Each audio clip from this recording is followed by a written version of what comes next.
Hey, I'm your host, BKP. We're at Circuit World here in Blue Ridge. Don't forget, there's a Circuit World in LJ, Blue Ridge, Blairsville, Georgia, Murphy, North Carolina, and also Franklin, North Carolina. And it is Good Friday, and it's time for our All-Star panel. I'm here with Rick and Bruce. Jane is in Plano, Texas, enjoying the Easter weekend with her mother. And hey, guys. Plano or plain old? Plain old, Texas. Plano. My brother lives in Plano, too. I like to say, yeah, Plano. Plano, right? There's an O. So, She's there. So anyhow, I met Jane's mom, okay, and I had a brain freeze, and I said, "Where are you from?" She said, "Plano, Texas." I said, "Well, I'm from Plano, Cherry Block." You trying to be funny, young boy? I'm from Plano, Cherry Block. What? She used to come to the show, remember? Yes, yes. When we did our indoor days, yeah. Okay. How was your week? My week has been great. Good. I can't complain about my week. Good. There's a double Georgia legislature is sine die. There's a doubleheader tonight. Okay. Fan and Rebels. You calling that game? 2 games tonight. Oh boy. Who's on tap? I think East Hall. Thanks for putting that on the spot. I Okay. think East Hall tonight. Fan and Rebels. Bruce, what do you want? Go ahead. What's your take on the China-North Korea meeting? I know he didn't ask me that. I said you need to watch more of the show. He's already covered that. Well, then just Okay, do a well, wait a synopsis. minute. Let's wait. Let's do a synopsis. Yeah, I love synopsis. Synopsis. Folks, just sit there and wait for my synopsis. It's on its way. Just a minute. Once he gets the synapses working. Are you talking about the one where he took the bullet train at 37 miles an hour? Yeah, the green car. It has dual meanings. You can't shoot it, and it's The recycled New York subway. Yeah, that one. Minus the graffiti. Freshly spray he painted. took the L train. Yeah, right. Took the L to Beijing. You get off and switch over. No, forget it, man. I know Yeah, he you can do 20 minutes on that. A bold step forward for foreign relations. Wait a second. It's not that. Chill. My gosh. Let him answer. Easy.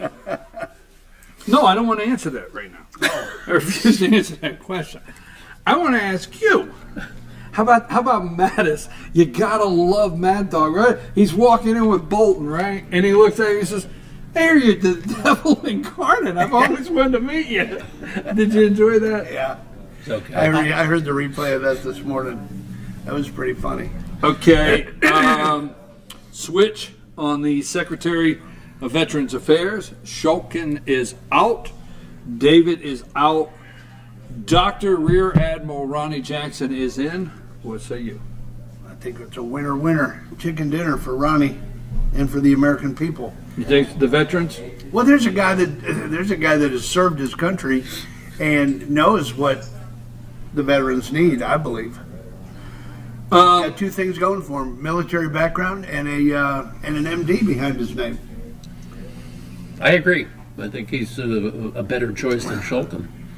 What do you think about? I agree too. I think he's a better choice. Shulkin is. I mean, he served all these presidents too. He served what, 3 presidents? Did a tour in Iraq. He was a tour in Iraq. He's Right. in the military. He's a doctor. He actually, I think he was in the middle of a tour in Iraq when he was appointed by George W. Bush as the White House physician. Right. He was reappointed White House physician for all of 8 years for Barack Obama. So he was good enough then, but then all of a sudden when he gave Trump a physical, the media went crazy because so now he's the White House physician for 3 presidents, and now he's going to be moved over to the Secretary of Veterans Affairs. And anybody that listens to the mainstream media would think that he got that position as a favor because he gave Trump a clean bill of health and gave him a mental state that was far superior to what everybody was hoping for. That ignites me. It's Morning Joe yesterday. Flattery. Trump's flattery got him the job. Really? Jeez, I don't think so. You know, here's the way they want to treat. He is down the hall from the president, and I love one of the things I really enjoy about this show is getting an opportunity to maybe share some things that people don't keep up with, and not a negative to the viewers, but people are rushing around in their lives. They got their families, they got their kids, they got things going on, they got school play, got practice, Facebook to attend to. Yeah, Facebook to attend to. But the thing is, no, sometimes, but a lot of people, if you went out here and did a jaywalking, remember Jay Leno would do jaywalking, or you just do any of these, if you stood here and just said to people with a microphone, how often do you think the President of the United States sees a doctor? Oh, no, every 90 days? No, daily. Every day. Every day, the President of the United States sees a doctor. Period. Starts the day. The doctor is in the West Wing at all times. Medical doctor? Maybe a psychiatrist from time to time. Just asking. You want a synopsis? You want it now? You want your synopsis now, Bruce? Hit me with your best shot. Okay, but you understand what I'm saying? He's right there, and the medical doctor for you, Bruce, is right there daily. He's the President of the United States. I don't care if it's Democrat, Republican, who it is.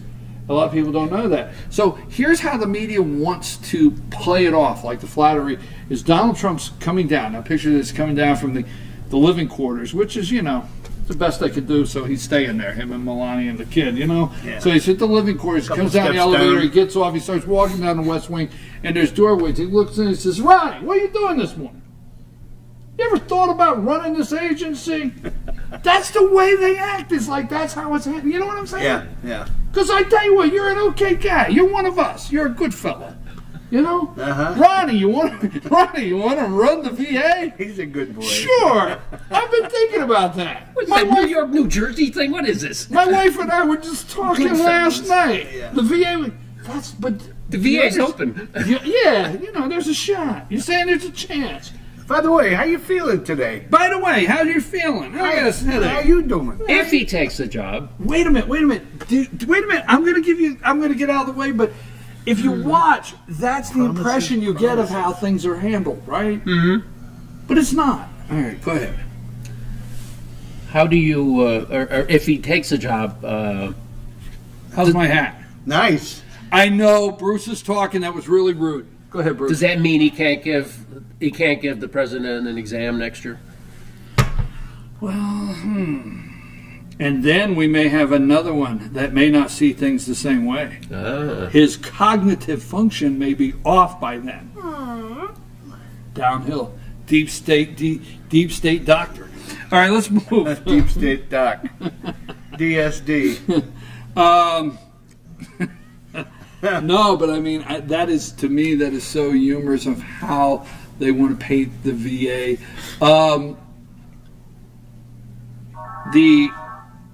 Andrew McCabe started a GoFundMe page. Did you hear that? No. That's pretty pathetic. Isn't it? Yeah. Andy McCabe started a GoFundMe page for his legal bills. But the whole family's like that. They're always walking around with their hand out. Yeah. They're always walking around with their hand out. The wife got it, no, he's doing it. I mean, seriously, Andy McCabe, what say you on the Inspector General looking into the FISA court warrant request? What say you, the Inspector General looking into the DOJ, FBI? What say you that Sessions won't appoint a second special counsel with all the evidence we have? Go ahead. About time. Half a loaf. Probably needs to do a special counsel. Need a special counsel? What did it say? What are you reading in about the guy that they're bringing in out of Utah? Who's the guy out of Utah? Well, Sessions said we've got to get somebody from out of the swamp area to come in from the outside and take a look at it. What is that guy's name? My understanding, he's a Democrat. Out of Utah? Yeah, he's out of Utah. How many Democrats in Utah? I understood he was a Democrat. Let me ask you this. But saying that, you know, the Inspector General, okay, although we have learned, Peter Strzok, Lisa Page, we have learned so much, and actually what we have now is from the Inspector General. But the indictments that we hear is from Mueller, special counsel, investigating Trump. All the evidence is on this side. You don't hear an indictment because you don't have one. Who's going to indict? Yeah. I mean, don't you feel... The Inspector General can't. No, he can only make suggestions. Right. Yeah. He can only write suggestions and give the, you know, the report. Not he can't really. And he can't have former employees talk to him. Right. You know, he can't subpoena. He can't do. Doesn't You have know, that's why I said subpoena half, half Right. a loaf. Half a loaf. That's exactly right. I mean, Step in the right direction, but you know, they it really really needs need to a have some special teeth. counsel. I'm not a step in the right How about direction. Reed? guy. How about Reed being implicated? You know, I didn't see that one coming, but I can imagine. Oh, Harry Reid? Yeah. Yeah. yeah, scumbucket. Dirty Harry? Dirty Harry. Uh, Dingy Harry. Can't Dingy say Dirty Harry. Harry. That was already taken. That's what Rush always said. Oh, I got to Dingy. name him Dingy Harry. Okay. Dingy Harry Reid. But that all came from the from the Inspector General. yeah. But on this side, we have Mueller indicting somebody that made a phone call. And I don't want to make light of it. Made a phone call or bumped into a Russian on the subway. As joking as that is, that's the depth I see. Is Manafort a little greasy? Yeah, okay. So, you know, maybe he's got a deal or two. Him and Tony Podesta's brother. Well, you figure all those guys, registered lobbyists or not registered, you know, but like in that sphere, they're always running and bumping into like Russians and, you know, Albanians and Chinese and Indians. I mean, you know, that's what they do. That's what's going on in that sphere. That's their MO. I mean, that's what they do. What about, and I'm going to give you my answer to the Chinese question. I didn't avoid that, but that I'm going to have to get on a roll. I know you need a whole segment to I got to your get the synopsis bicycle. together. I got to get the bicycle rolling and then just take off down the hill. They have electric bikes, When I get that one. No, I pedal my bike, okay? Anyhow, I lost my direction on that one. What say you on Trump expelling the Russian diplomats and closing the Seattle consulate, and then Putin retaliating with expelling our diplomats, several, and closing our consulate in St. Petersburg? That's a bad one. We were just there, you know, last year, and you know, hate to be a tourist in St. Petersburg without a consulate. Yes. And there's a lot of tourists there. Can you not to put you on the spot, but can you explain that, because people might hear, well, they closed the consulate, but what does that mean to somebody, an American traveling? If you lose your passport or have any criminal or medical issues or things like that, the consulate is there to help people. To assist. To assist. So yeah, I mean, you lose your passport in Russia. You know, think about it. I mean, I think they really did themselves a disservice. Who? The Russians. By Yeah. closing the St. Petersburg. They were trying to go tit for tat. You know, they did some survey and said, you know, what would be the worst one to close from our standpoint? St. Petersburg. Yeah, the tourism over there, like Bruce said, is just amazing. You can't believe the number of foreigners over there that want to see St. Petersburg and some of the museums, The Hermitage and all that. the Hermitage and all that kind of stuff. And if that goes away, I mean, that hurts the Russian economy. It hurts St. Petersburg. It hurts the tourism. What say you on Trump's move? I mean, Trump does not come to the podium and make these massive or these large negative statements on Russia, but the media, the left media, continues to be so upset that he won't make a public harsh statement.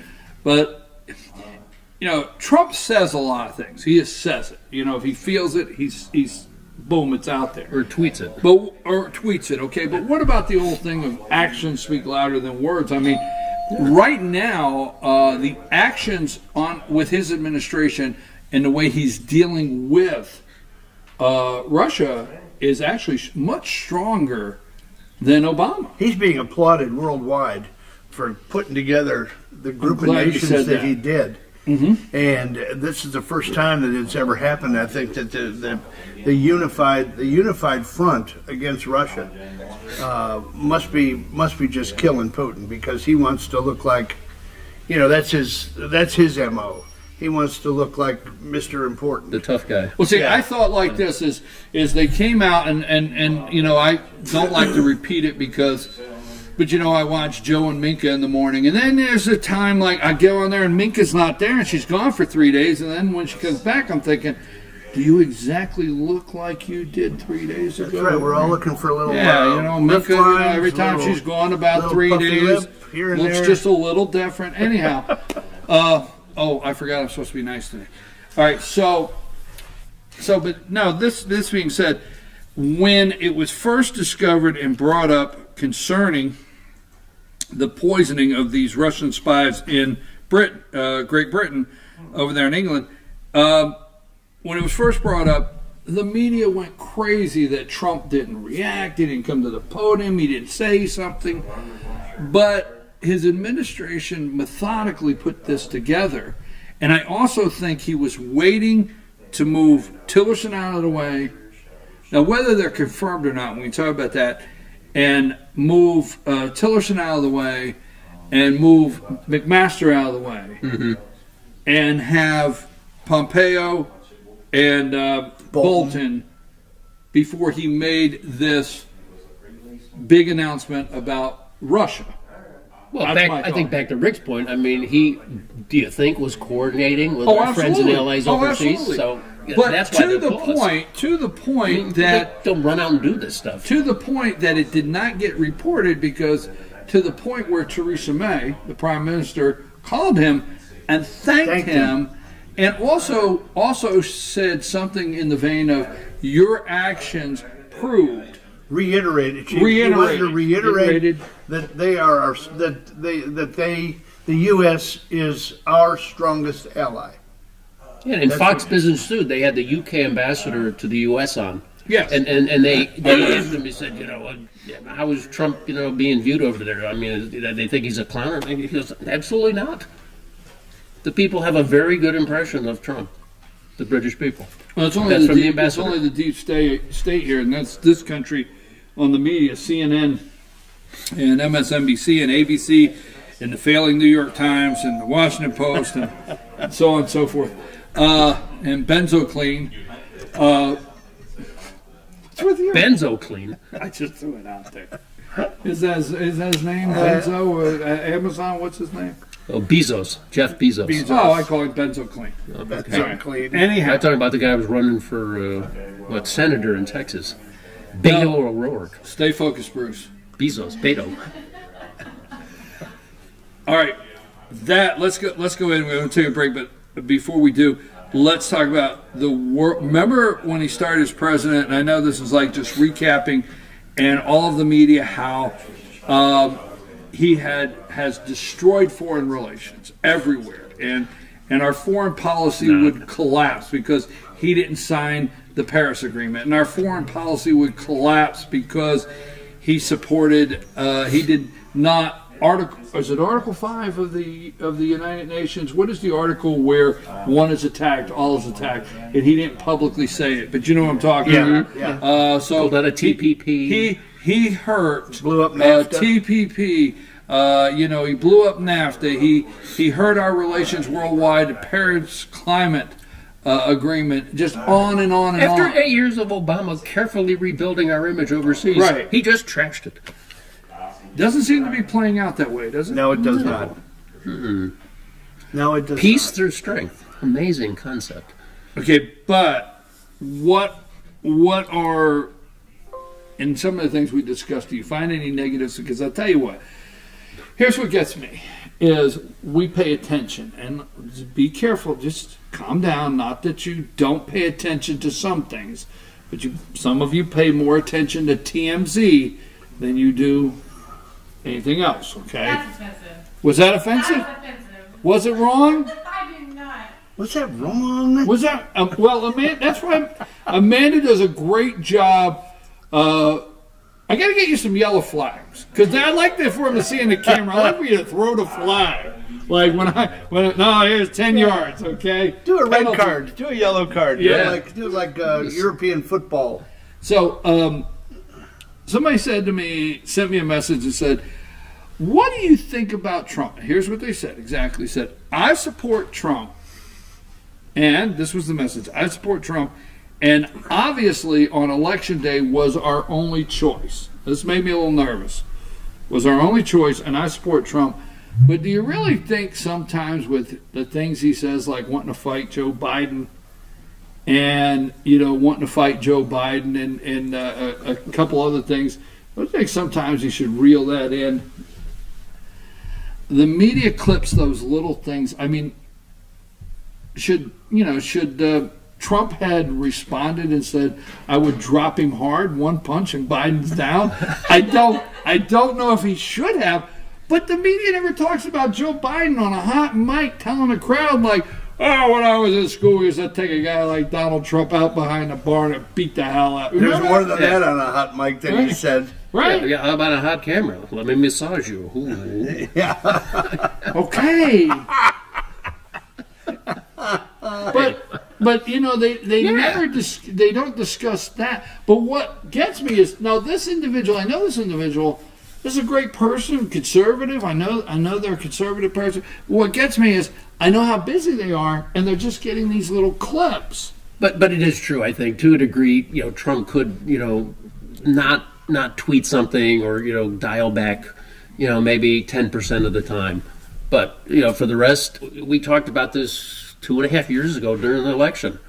They are not going to give him an inch. They're not going to give him a millimeter, a centimeter of space. They're just going to, nitpick everything he does and edit and make it look as worse than it is. Well, actually, I love the tweets. It shows his forwardness. Huh? It shows his forwardness. Yeah, but sometimes, he should just, keep it zipped, I think. You think so? Yeah. That's what they say to me. On some things, yeah. That's what they say to me. On some things, I should just shut up.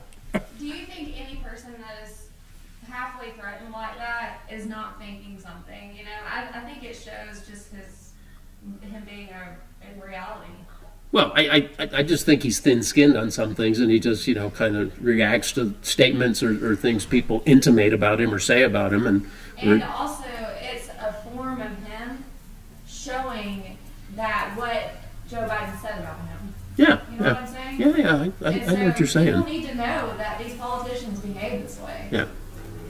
Talking about behaving this way, would you like to get the Rocco Sock'em robots out? I'll play Joe Biden if you want to be Trump. Boom, boom, boom, boom, boom, boom. Let's see who goes down hard. Get the Rocco Sock'em robots. the head. I have them at the office. I know. You know? I'm gonna hide them. Where'd you get those? I don't know. Same place I got the hat. We're going to take a brief break. It is 9:21, and I've got to get the wheelhouse going because Bruce wants a synopsis on what I think of Kim Jong-un. You got to do it that way. Un. Yeah. Taking the L to Beijing. All right. Taking the bullet train, the L train. The L train to Beijing. With 2 stops to Beijing. And next stop, South Korea. I'm your host, BKP. We'll be right back.